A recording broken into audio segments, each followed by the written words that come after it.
Shemai GTA fans, well you know the Comet S2 Cabriolet is finally here, so how does it compare to the standard Comet S2, which you can stance in order to get a bit of a performance boost, but does it make that much difference on the track and in a drag race? So I'm going to take you through the performance of the S2 Cabriolet and the standard S2, and we'll talk about how equivalent they are to each other and what differences there are, so you're best prepared on making a purchasing decision.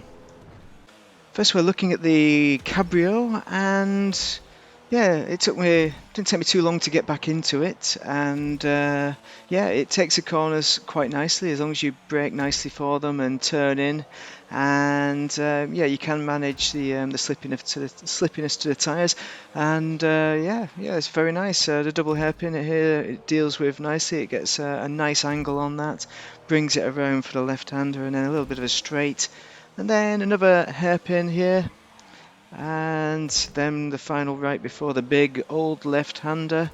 It's driving very much like the Comet S2, so this has a different weight as well. It's heavier, because as most convertibles are, because of the mechanism and the extra stuff that's puts in it, that's in it. And the S is dealt with lovely as well. Coming up to the 450, brilliant, you know, foot down, and we're coming up to a decent time. So 56.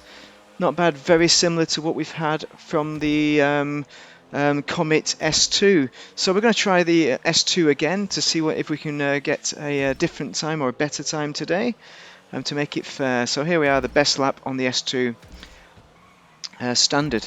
So one thing that got nerfed was the lowered suspension. So this is default suspension. I've not lowered it. I lowered the stance. I've not lowered the stance. However, it's got the same competition suspension as the Cabrio. So as you can tell, we're getting similar kinds of corners. It's hugging the corners nicely. Have a brake time and then choose your line, and it goes around quite nicely. So if you're used to driving the Comet S2, I think you'll be okay driving the S2 Cabriolet. Cabrio even, I keep wanting to say Cabriolet.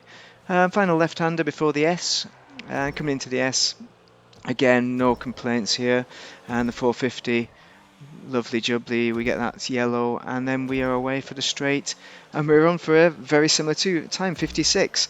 I noticed the S2 did have a slightly better time of 56.77 compared to the S2 Cabrio, 56.94, but I really would say that they're equivalent for this test track.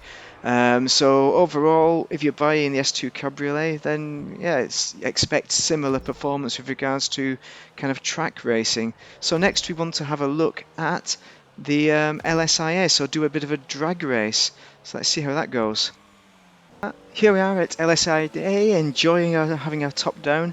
Left hand side obviously is a Cabriolet, Cabrio, and the standard S2 on the right.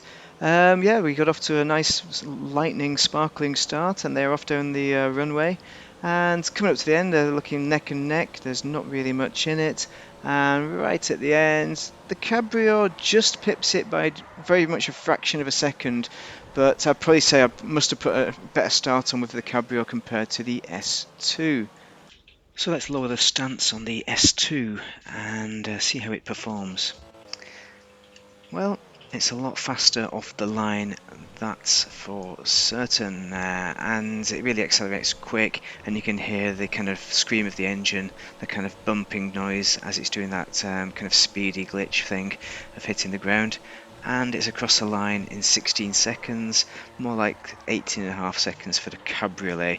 So the standard S2 has a quicker time than the prior still, when you lower the suspension for a drag race. So that's the kind of value you get from getting the S2 over the Cabriolet, so it is better performance wise.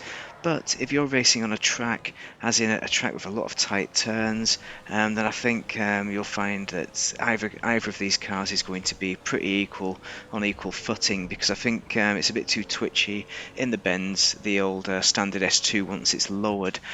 So for that reason, performance-wise, to all intents and purposes. It's mainly you're going to get a similar kind of experience from both cars. Nevertheless, though, if you're talking straight line performance or even an open track with really big corners, then the S2 with lowered suspension might well be the choice for you. But it's not for me really, because I struggle, to be quite honest, in racing it in that configuration. Anyway, if this has been useful for you, then do drop a like and a subscribe. I hope it's been helpful. Give me your thoughts on what you think of the S2 Cabriolet, and yeah, I hope you have a great day if you are in GTA. Thank you very much for watching.